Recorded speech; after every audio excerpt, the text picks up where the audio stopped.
Iran জুড়ে সরকার বিরোধী বিক্ষোভের প্রেক্ষাপটে যুক্তরাষ্ট্রের প্রেসিডেন্ট ডোনাল্ড ট্রাম্পকে কড়া ভাষায় আক্রমণ করেছেন দেশটির সর্বোচ্চ নেতা আয়াতুল্লাহ আলী খামেনি। তিনি ট্রাম্পকে অন্য দেশের অভ্যন্তরীণ বিষয়ে হস্তক্ষেপ না করে নিজের দেশের সমস্যার দিকে মনোযোগ দেওয়ার আহ্বান জানিয়েছেন। শুক্রবার টেলিভিশনে জাতির উদ্দেশ্যে দেয়া ভাষণে ট্রাম্পের সরাসরি সমালোচনা করেন খামেনি। বিক্ষোভ শুরুর পর এটিই ছিল তার প্রথম প্রকাশ্য বক্তব্য। খামেনি বলেন, কিছু উস্কানিদাতা ব্যক্তি সরকারি সম্পদ ধ্বংস করে যুক্তরাষ্ট্রের প্রেসিডেন্টকে খুশি করার চেষ্টা করছে, তবে ঐক্যবদ্ধ ইরানি জনগণ সব ষড়যন্ত্র ব্যর্থ করে দেবে বলে তিনি দাবি করেন।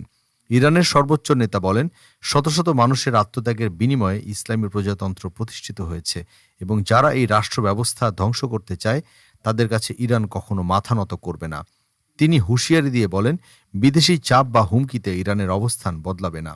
এর আগে বৃহস্পতিবার ডোনাল্ড ট্রাম্প সতর্ক করে বলেন, ইরানের নিরাপত্তা বাহিনী যদি বিক্ষোভকারীদের হত্যা করে তবে যুক্তরাষ্ট্র সামরিক পদক্ষেপ নিতে পারে। পাল্টাপাল্টি এসব বক্তব্যে ওয়াশিংটন ও তেহরানের মধ্যে নতুন করে উত্তেজনা বেড়েছে। মানবাধিকার সংগঠনগুলোর তথ্য অনুযায়ী চলমান সহিংসতায় ইরানে অন্তত ৪২ জন নিহত হয়েছেন এবং ২,০০০-এর বেশি মানুষ আটক হয়েছেন। পরিস্থিতি কোন দিকে গড়ায় তা গভীরভাবে পর্যবেক্ষণ করছে আন্তর্জাতিক মহল। ডেস্ক রিপোর্ট, বাংলাদেশ সময়।